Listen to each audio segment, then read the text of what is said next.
मेघालय के राज्यपाल प्रोफेसर सत्यपाल मलिक ने प्रधानमंत्री नरेंद्र मोदी को घमंडी बताया है।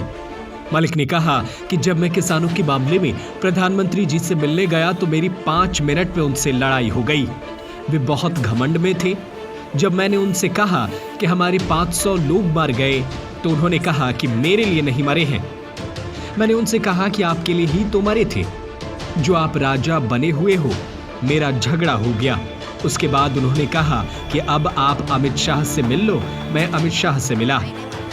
सत्यपाल मलिक रविवार को हरियाणा के चरखी दादरी स्थित बाबा स्वामी दयाल धाम पर आयोजित एक कार्यक्रम में शिरकत करने पहुंचे थे।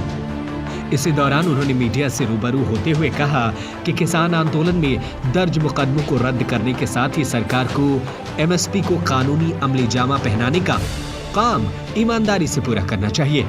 सरकार अगर सोच रही है कि आंदोलन खत्म हो चुका है तो ये गलत है। आंदोलन खत्म नहीं हुआ है बल्कि स्थगित हुआ है। अगर किसानों से ज्यादती हुई तो आंदोलन फिर से शुरू हो जाएगा। प्रोफेसर मलिक ने कहा कि कृषि कानूनों की वापसी को लेकर प्रधानमंत्री ने जो कहा उससे आगे कहने की कोई गुंजाइश नहीं है। अब किसानों को अपने पक्ष में फैसला करवाने चाहिए। उन्होंने कहा कि उन्होंने चौधरी चरण सिंह के साथ राजनीति की है और हर स्थिति में वो किसानों के साथ हैं।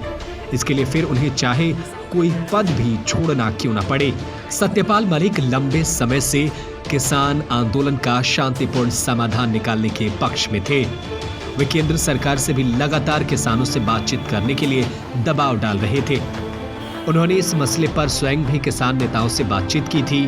उन्होंने कहा कि सरकार को किसानों की बात सुननी चाहिए और कृषि कानूनों पर पुनर्विचार करना चाहिए।